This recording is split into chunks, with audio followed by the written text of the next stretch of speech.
Yo, what is up guys, and welcome back to the channel. Today we're doing another review on a Headliners player. We're going to be doing Headliner striker Danny Ings. We're going to be going through the card, his basic details, his stats, his traits, as well as some of the clips I got with him and our summary at the end looking at him on Footbin. But before we get into all of that, if I can ask you guys to please hit that like button, hit that subscribe button, hit that bell so you can upload, and comment down below what your thoughts are on this card and who you would like me to review next. Now let's get into the review.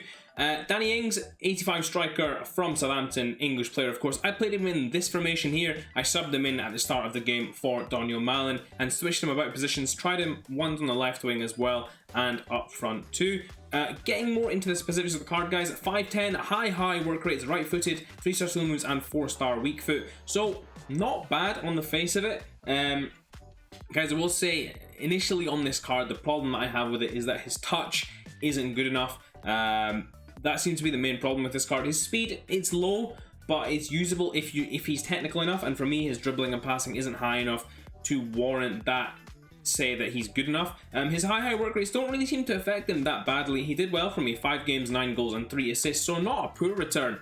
Still a decent return for me, but there are definitely a couple of glaring faults with this card that will improve as he gets more in forms. Getting into his details, guys, to be honest, I would have put something that boosted his pace and passing, so a catalyst, or maybe something that boosts pace, passing and dribbling, which would be the engine chemistry style. His shooting's absolutely fine. I mean, he does miss some easy chances, but for the most part, he's quite a good finisher actually, which I was pleasantly surprised about, which means that boosting other parts of this card is probably where you want to go. Of course, you've got some great linkability options. We'll get into that in the summary at the end. In terms of attributes, guys, 86 acceleration, so that's a good thing. But the poor thing about this card, and although his dribbling stats look okay, they are not good.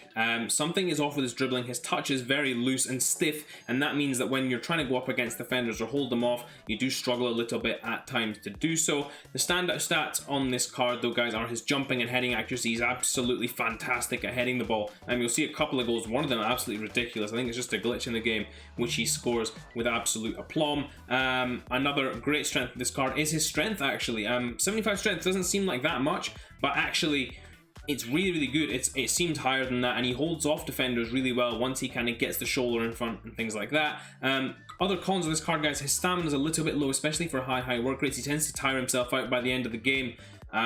It's not an issue in terms of his positioning because his attack positioning is pretty decent, but in terms of his overall game, towards the end of the game, he does get a little bit tired, and you see that affecting him a little more. Finally, guys, getting into the player traits, he is injury prone. Again, not too much of a hassle if you're playing online for the most part. And I didn't really get him injured once in the games as well, so that's that. Now that we've gone through the basics of the card, let's get into some of the clips that I got with him. So guys, getting into some of Danny Ings' clips here, and I've showed you a whole array of stuff here. I want to show you guys the misses that I got with him as well as the goals that I got with him. Again, he's got some fantastic passing, moving and dribbling at times, but a lot of the time his dribbling animations are very stiff and he does have a very loose touch. And I don't know, there you can see again, the turn is slow. It's not a rapid turn which you'd like, not as fluid as say Rivaldo, but look at this, guys. What a pass that was to get in there. And again here, you'll see he plays off the line. He plays very well with the cam. He does link up well, does create chances well. But again, maybe you should be scoring that chance, putting in the top corner. That's maybe where that finishing needs to be a little bit higher. Again here though, it's not that you can't use his dribbling, it's just that I wouldn't recommend doing so. Great strength to hold off Virgil van Dijk and setting up an easy chance for Gravenberch there as well.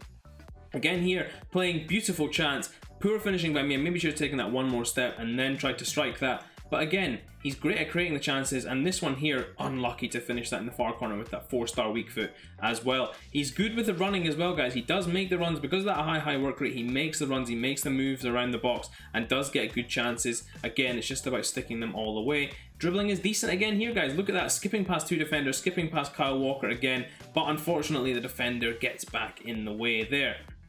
Here again, picking the ball up on the edge of the box, and this one was actually offside, but this is to illustrate his running. Look at his positioning there. As soon as the ball is played through, he's already moving to get to the second ball, and that's what I really loved about this card. This card is and plays like a complete predator. This goal again here as well. Watch this strike from Rivaldo. Comes off the post, and Danny Ings is the first one on the scene getting that ball. And that's what's so important about this card, is that you're getting the chances there because of his great positioning, his great movement. Again there, you saw him move the defender slightly, get another chance in there again. Rivaldo driving down the wing here, and Danny Ings is making a great run. It's just a simple ball in there, a cut inside, and fantastic finish into the far side there, making it nice and easy. Now, this is the freak goal I was talking about, guys. Look at this header from Danny Ings. How about that for a header? I think that's obviously a glitch in the game, but what a fantastic header nevertheless. Again, great positioning, good finishing. He positions himself really well, and in these clips, you're going to see a lot of that, where he positions himself perfectly for where the ball's dropping or where the ball is going to,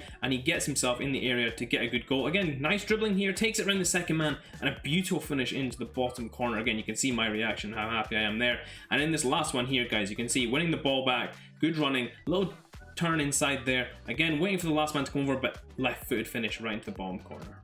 So guys, getting into the final Danny Ings summary, of course, the Southampton striker from England. We're going to get into some of his linkability and stuff like that as well. Right now, he's going for 27k on the PlayStation, 37.5 on the Xbox, and 29 on the PC. Of course, we've been through some of his stats already, so feel free to look through that in your own time. Guys, I recommend, I don't know which chemistry style really suits him the best. I thought an engine might suit him the best, so you can see there the boost there that he gets to all his things there. That might help just with boosting his agility and his touch. Alternatively, an artist might also help there. You can see some of the boosts you get from putting that on as well. In terms of his price, guys, he really has dropped, and do you know what, guys? I don't know about buying this one because there are a lot of good cheap English strikers to buy with this player. In terms of similar players, I wouldn't be surprised. Now, he's not here actually, but Ollie Watkins is very similar to this card. He plays very well. There he is, the first inform. The second inform, 84 rated, is a bit more expensive, but actually I think is just as good a player, if not better. I actually thoroughly enjoyed using Ollie Watkins compared to this card. So guys, I wouldn't be in a rush to buy this card. Having said that, this is still a very good card, and you can get some great links with them. Of course, you've got the perfect link to James Ward-Prowse and Che Adams, the Silver Team of the Week card. You've also got, of course, all the links to all the English players across the leagues: Raheem Sterling, Harry Kane, Trent Alexander-Arnold, Marcus Rashford, things like that. So you've got great linkability in there. I still think that he needs maybe 2 upgrades to get to where I would say, yeah, that's a really usable striker, a fun striker to use, and he'll still be maybe 50k or less. I wouldn't expect him to jump up like crazy either.